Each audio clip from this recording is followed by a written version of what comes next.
नमस्कार दोस्तों, स्वागत है आपके अपने यूट्यूब चैनल रोजगार वे में। दोस्तों, वीडियो अच्छा लगे तो लाइक एंड सब्सक्राइब करें और वीडियो को शेयर करें। तो दोस्तों, किसी ने बहुत कमाल की बात कही है कि जो व्यक्ति अपने आप को पढ़ सकता है वो दुनिया में कुछ भी सीख सकता है। तो दोस्तों, एक बार फिर स्वागत है आपका SSC GD 2022 T20 mock test series में। यह हमारा प्रैक्टिस सेट नंबर 25वां है। दोस्तों, मैं आशा करता हूं कि जितने भी सारे क्वेश्चन आपको प्रीवियस में करवाए जा रहे हैं दोस्तों, उसका आप लोग एनालिसिस ज़रूर करते होंगे। तो चलिए चलते हैं आज के पहले क्वेश्चन की तरफ। तो दोस्तों, पहला क्वेश्चन है, किस युद्ध के साथ भारत में ब्रिटिश को फ्रांसीसी की चुनौती का अंत हुआ था? तो प्लासी के युद्ध के साथ हुआ था, या बक्सर के युद्ध के साथ, या वांडीवास के युद्ध के साथ, या श्रीरंगपट्टनम के युद्ध के साथ? बताइए इसका आंसर क्या हो जाएगा। तो दोस्तों, इसका आंसर हो जाएगा ब्रिटिश की फ्रांसीसी चुनौती का अंत किस युद्ध के साथ हुआ था? तो इसका आंसर हो जाएगा वांडीवास के युद्ध के साथ। ऑप्शन सी दोस्तों इसका आंसर हो जाएगा। दोस्तों, इसका सन भी पूछता है, किस सन में हुआ था? तो 1760 में दोस्तों ये युद्ध हुआ था। दोस्तों, आप लोग ध्यान रखेंगे। दोस्तों, क्वेश्चन पूछता है, इसमें देखिए जैसे कि क्वेश्चन पूछेगा कि प्लासी का युद्ध कब हुआ था? तो प्लासी का युद्ध दोस्तों 1757 में हुआ था। दोस्तों, किसके बीच लड़ा गया था प्लासी का युद्ध? तो अंग्रेज़ों और सिराजुद्दौला के बीच लड़ा गया था प्लासी का युद्ध। आप लोग ध्यान रखेंगे। बक्सर का युद्ध कौन से सन में हुआ था? तो दोस्तों, बक्सर का युद्ध कब हुआ था? तो 1764 में बक्सर का युद्ध हुआ था। आप लोग ध्यान रखेंगे। ये किसके बीच लड़ा गया था बक्सर का युद्ध? तो दोस्तों, अंग्रेज़ों और मीर कासिम के बीच लड़ा गया था दोस्तों बक्सर का युद्ध। और क्वेश्चन पूछा श्रीरंगपट्टनम का युद्ध कब हुआ था? तो श्रीरंगपट्टनम का युद्ध कब हुआ था? तो श्रीरंगपट्टनम का युद्ध हुआ था 1792 में। किसके बीच हुआ था श्रीरंगपट्टनम का युद्ध? आप लोग कमेंट बॉक्स में बताएंगे श्रीरंगपट्टनम का युद्ध। तो दोस्तों, श्रीरंगपट्टनम का युद्ध जब हुआ था तो किसके बीच? तो अंग्रेज़ों और हैदर अली था उस समय। हैदर अली के बीच हुआ था इस समय युद्ध। और ये कौन सा सन हुआ था? 1792 में। उस समय कौन था गवर्नर जनरल? तो वारेन हेस्टिंग था गवर्नर जनरल। ध्यान रखेंगे आप लोग। अगला क्वेश्चन आइए, पेट्रोलॉजी में किसका अध्ययन किया जाता है? भूमि का किया जाता है, या देखिए खनिज लिखा है यहाँ पे, ये खनिज होगा। आप लोग ध्यान रखेंगे, खनिज है। खनिज का अध्ययन किया जाता है, या चट्टान का, या मृदा का? बताइए इसका आंसर क्या हो जाएगा। तो दोस्तों, पेट्रोलॉजी में चट्टान का अध्ययन किया जाता है। आप लोग ध्यान रखेंगे, क्वेश्चन पूछा हुआ था सीजीएल में। मृदा का अध्ययन क्या कहलाता है? तो पेंडोलॉजी कहलाता है। मृदा का अध्ययन क्या कहलाता है? पेंडोलॉजी कहलाता है। आइए अगला क्वेश्चन हम लोग देखते हैं। अगला क्वेश्चन है, किस अनुच्छेद के अंतर्गत कोई नागरिक मूल अधिकारों के किसी भी उल्लंघन के लिए सीधे ही उच्चतम न्यायालय में मुकदमा कर सकता है? तो इसका आंसर है आर्टिकल 33 है, या आर्टिकल 34, या आर्टिकल 31 में, या आर्टिकल 32 में? बताइए इसका आंसर क्या हो जाएगा।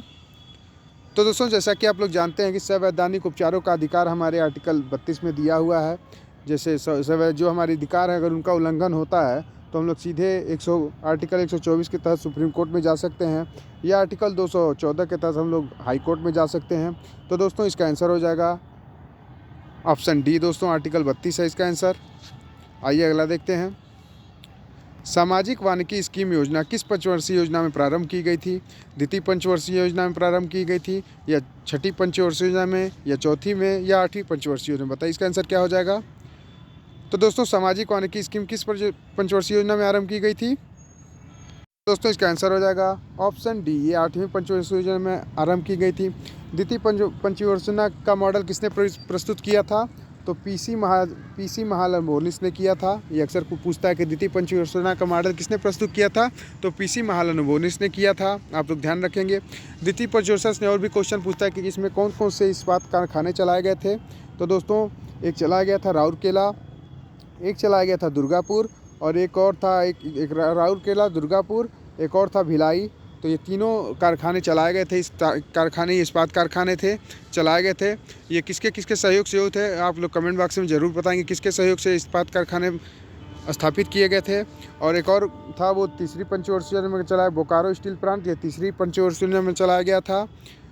आप लोग ध्यान रखेंगे। पहली पंचवर्षीय योजना का मॉडल किसने प्रस्तुत किया था? तो हैरल्ड डोलान मॉडल पे आधारित था पहली पंचवर्षीय योजना। पहली पंचवर्षीय प्राथमिकता किसको दी गई थी? तो पहली पंचवर्षीय योजना में कृषि को प्राथमिकता दी गई थी। द्वितीय पंचवर्षीय योजना में किसको प्राथमिकता दी गई थी? तो द्वितीय पंचवर्षीय योजना में उद्योगों को प्राथमिकता दी थी, आप लोग ध्यान रखेंगे। अगर क्वेश्चन पूछे कि द्वितीय पंचवर्षीय योजना में किसको प्राथमिकता दी गई थी, तो तृतीय पंचवर्षीय योजना में कृषि और उद्योग दोनों को प्राथमिकता दी गई थी। आप लोग सब नोट कर लिया कीजिए जितने भी बताए जाते हैं आपको। आइए अगला क्वेश्चन, भारत के निम्नलिखित में से पदासीन उपराष्ट्रपतियों में से किसने राष्ट्रपति के पद के लिए चुनाव लड़ा और हार गए? बताइए इसका आंसर। ये क्वेश्चन पूछा हुआ था, हमारे यूपीपी का क्वेश्चन है, 2018 में क्वेश्चन पूछा हुआ था। तो राधा कृष्णन थे या बीबी गिरी थे या भैरव सिंह शेखावत या बी और सी दोनों? बताइए इसका आंसर। तो दोस्तों इसका आंसर हो जाएगा ऑप्शन बी, बीबी गिरी थे। ये एक ऐसे उपराष्ट्रपति थे जो राष्ट्रपति पद के लिए चुनाव भी लड़ा था और हार भी गए थे। क्वेश्चन पूछे कि पहले उपराष्ट्रपति कौन थे हमारे, तो एस राधा कृष्णन थे। क्वेश्चन पूछे तो इसका जवाब हो जाएगा एस राधा कृष्णन थे हमारे पहले उपराष्ट्रपति। पहले राष्ट्रपति कौन थे आप लोग कमेंट बॉक्स में जरूर बताइएगा। और ये अगला क्वेश्चन देखते हैं हम लोग, वनस्पति किसके अवशोषण में प्रभावी होते हैं? उच्च आवृत्ति ध्वनि या प्रदूषण धातुएं या प्रदूषित गैसें या प्रदूषित जल? बताइए इसका आंसर क्या हो जाएगा। तो दोस्तों इसका आंसर हो जाएगा ऑप्शन सी, प्रदूषित गैसें के चलते वनस्पति प्रभावित होती हैं, बहुत ज़्यादा प्रभावित होती हैं। जो आसमान में जितने भी सारे गैसें हैं, अगर जैसे कि कार्बन मोनोऑक्साइड है, चाहे और भी है कार्बन डाइऑक्साइड, तो जितनी भी सारी गैसें हैं तो वनस्पति के में प्रभाव पड़ता है वनस्पतियों का।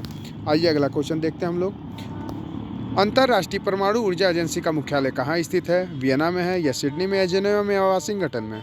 बताइए इसका आंसर क्या हो जाएगा। तो दोस्तों इसका आंसर हो जाएगा अंतर्राष्ट्रीय परमाणु एजेंसी का मुख्यालय कहाँ है, तो ऑप्शन है इसका आंसर हो जाएगा वियना। दोस्तों वियना में इसका मुख्यालय स्थित है, आप लोग ध्यान रखेंगे, ये भी क्वेश्चन बहुत बार पूछा हुआ है। दोस्तों क्वेश्चन पूछता है अंतर्राष्ट्रीय मुद्रा कोष का मुख्यालय कहाँ स्थित है, तो वाशिंगटन में स्थित है। क्वेश्चन पूछे कि अंतर्राष्ट्रीय मुद्रा कोष और क्वेश्चन पूछे कि विश्व बैंक का मुख्यालय कहाँ स्थित है, तो वो भी वाशिंगटन में ही स्थित है। अंतर्राष्ट्रीय मुद्रा कोष और विश्व बैंक का मुख्यालय कहाँ स्थित है? वाशिंगटन में। जेनेवा में किसका मुख्यालय स्थित है, तो विश्व व्यापार संगठन का मुख्यालय जेनेवा में ही स्थित है। विश्व स्वास्थ्य संगठन का मुख्यालय भी जेनेवा में ही स्थित है, आप लोग ध्यान रखेंगे। विश्व श्रम संगठन का मुख्यालय कहाँ स्थित है, अंतर्राष्ट्रीय श्रम संगठन का, तो ये भी जेनेवा में स्थित है। ये तीनों जितने भी ये क्वेश्चन यही सब परीक्षा में पूछते हैं। विश्व व्यापार संगठन जेनेवा में, विश्व स्वास्थ्य संगठन वो भी जेनेवा में, अंतर्राष्ट्रीय श्रम संगठन जेनेवा में। वाशिंगटन में कौन कौन सा मुख्यालय है किसका, तो अंतर्राष्ट्रीय मुद्रा कोष का है और विश्व बैंक का मुख्यालय वाशिंगटन डीसी में, आप लोग ध्यान रखेंगे। आइए अगला क्वेश्चन देखते हैं हम लोग, जिन पदार्थों में अनंत वैद्युत प्रतिरोध होता है उन्हें क्या कहते हैं? चालक कहते हैं या प्रतिरोधक कहते हैं या विद्युत रोधी कहते हैं या द्रवित कहते हैं? बताइए इसका आंसर क्या हो जाएगा। तो दोस्तों जिन पदार्थों में अनंत वैद्युत प्रतिरोध होता है तो उन्हें हम लोग क्या कहेंगे, तो विद्युत रोधी ही कहेंगे। इसका आंसर हो जाएगा ऑप्शन सी।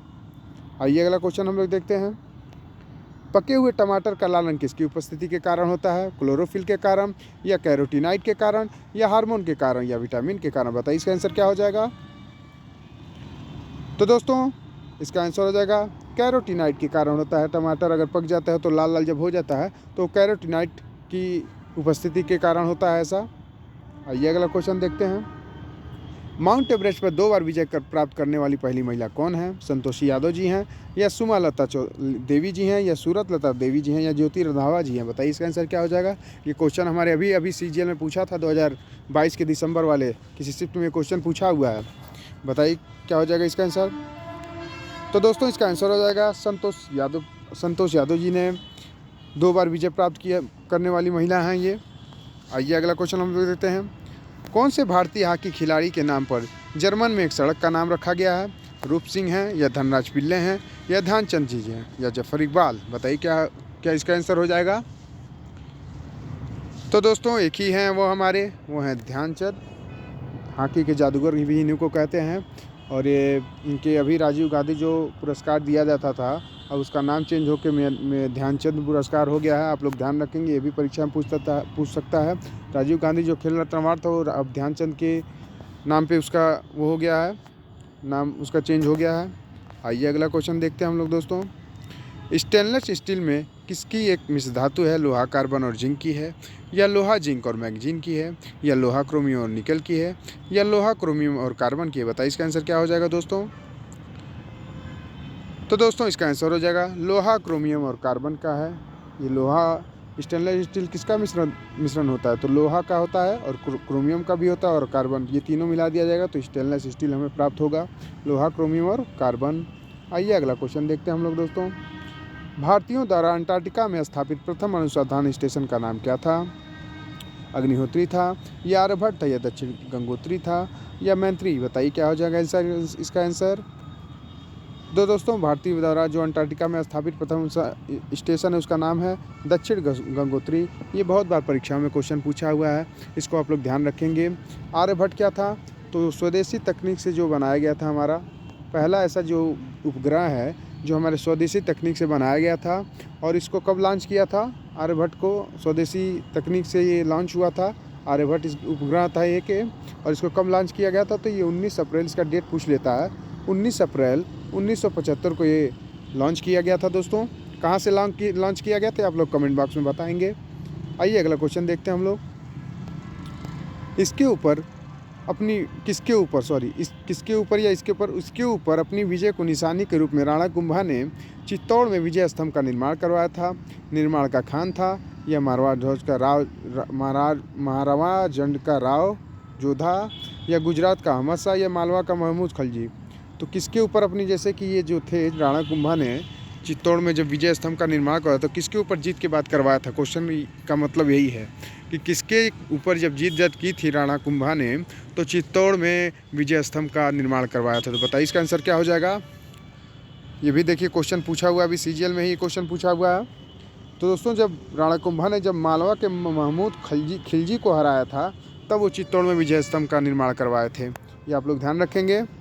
आइए अगला क्वेश्चन देखते हैं हम लोग।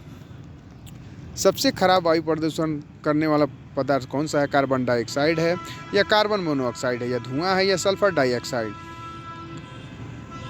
बताइए इसका आंसर क्या हो जाएगा। तो दोस्तों इसका आंसर हो जाएगा ऑप्शन सी। दोस्तों जैसे धुआं से जानते हैं बहुत ज़्यादा नुकसान, वायु प्रदूषण तो होता ही है, लेकिन ये मानव के लिए भी बहुत ज़्यादा घातक है। जैसे हमारे कुछ सालों पहले अभी भी गांव में कहीं कहीं अब आदमी लकड़ी पे ही खाना बनाता है। पहले तो बहुत ज़्यादा बनाता था तो टीबी जैसी बीमारी, घातक बीमारी हो जाती थी। अभी तो जब से गैस आ गया तब से कुछ हद तक ये कम हुआ है, लेकिन पहले तो टीबी जैसी घातक बीमारी हो जाती थी। वायु प्रदूषण तो इससे बहुत ज़्यादा होता ही है। तो दोस्तों यहाँ पे आंसर हो जाएगा धुआं। आइए अगला क्वेश्चन देखते हैं हम लोग। कार्ल मार्क्स के अनुसार अर्थव्यवस्था में परिवर्तन के फलस्वरूप इसमें अवश्य भावी परिवर्तन होते हैं। पूर्ण प्रणालियाँ, या केवल धार्मिक प्रणाली, या केवल राजनीतिक प्रणाली, या केवल सामाजिक प्रणाली? बताइए इसका आंसर क्या हो जाएगा। तो कार्ल मार्क्स के अनुसार अर्थव्यवस्था में परिवर्तन के फलस्वरूप अवश्य परिवर्तन क्या होते हैं? तो दोस्तों अर्थव्यवस्था में जब परिवर्तन होता है कार्ल मार्क्स के अनुसार तो इसमें परिवर्तन केवल सामाजिक प्रणाली परिवर्तन होते हैं, ना राजनीतिक होते हैं, ना केवल धार्मिक, ना ये भी क्वेश्चन पूछा हुआ है, एसएससी का ही क्वेश्चन है तो इसलिए मैंने इसको ले लिया। ये कई बार पूछा हुआ था, कई एग्जामों में पूछा हुआ था, इसको आप लोग ध्यान रखेंगे इस क्वेश्चन को। निम्न नामों में प्राचीन भारत के चिकित्सीय तत्व की पहचान कीजिए। चरक, सुश्रुत और भरत, चचक, श्रुत और पतंजलि, चरक व सैन और बाणभट्ट? तो बताइए इसका आंसर क्या हो जाएगा यहाँ पे।